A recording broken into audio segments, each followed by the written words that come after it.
আমাদের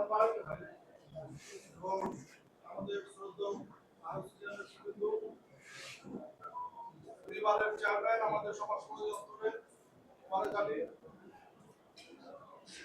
কর্মচারীদের ধরনের মনির কামাল ভাই, কর্মচারীদের দাবি আদায়ের লৌহপুরুষ রবি ভাই, কর্মচারীদের দাবি আদায়ের একনিষ্ঠ আমি বক্তব্য দিয়েছিলাম, সেটা ভাইরাল হয়েছিল।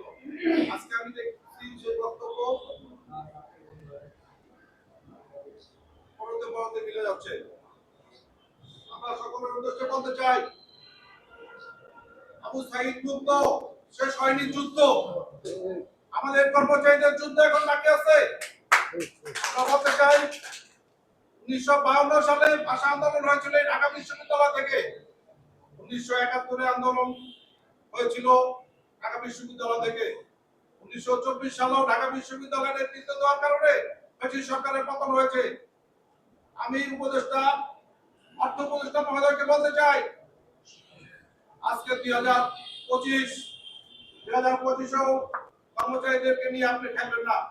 ঢাকা বিশ্ববিদ্যালয় থেকে আমরা মত বিনিময় করতেছি, সবার সুস্বাস্থ্য কামনা করি, সবার মঙ্গল কামনা করি। এখনো আপনাদের হাতে সময় আছে 30 নভেম্বর পর্যন্ত।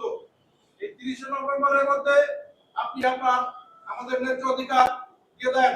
আমরা আপনার কাছে ভিক্ষা চাচ্ছি না, আমরা আমাদের অধিকার চাচ্ছি। এটা আমাদের অধিকার, 11 বছরের অধিকার। যে পে স্কেল পাওয়ার কথা 5 বছর পর, সেটা পাচ্ছি আমরা 11 বছরে আশানুরূপ দিয়েছেন। আমাদের সাথে প্রতারণা করবেন না, আপনি প্রতারণামূলক আচরণ করতেছেন। আমরা দেখতেছি, আমরা অবগত হচ্ছি যে আপনি সম্ভবত আমাদের সাথে প্রতারণা করছেন। আপনি প্রতারণা করে পার পাবেন না, আমরা ভয় পাই না।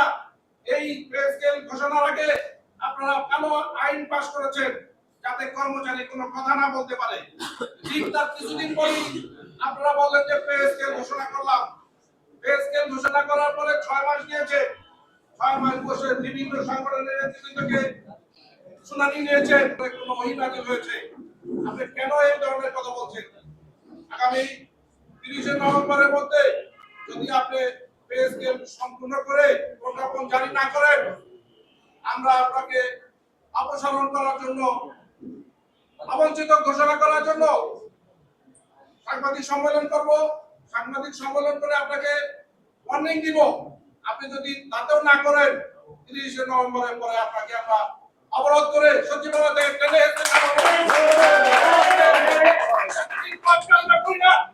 আজকে যদি আমার চাকরি না থাকে, আমি একটা 4 দোকান দিয়ে দৈনিক 300-3000 টাকা আয় করতে পারি। চাকরির কারণে আমি পাচ্ছি না সেটা।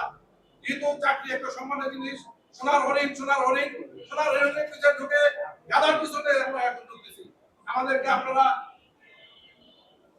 লজ্জার সীমা পার হয়ে গেছে। আমাদের ওয়ালের পিঠ থেকে গিয়েছিল, এখন আপনি ওয়াল ভেঙে দিয়েছেন, পিছনের ওয়ালটাও ভেঙে দিয়েছেন। আমরা এখন উঠে দাঁড়াবো, প্রয়োজনে রক্ত দিব, আরো রক্ত দিব। আপনাকে আমরা সচিবালয় থেকে প্রত্যাহার করবো। আপনি উপদেষ্টা পদ থেকে পদত্যাগ করেন। আপনি যখন দিতে পারবেন না, ঘোষণা দিতে পারবেন না, প্রজ্ঞাপন দিতে পারবেন না, পদত্যাগ করেন। তাহলে আপনাকে আমরা পদত্যাগ করতে আমি আমার সঙ্গে শেষ করছি। আল্লাহ হাফেজ।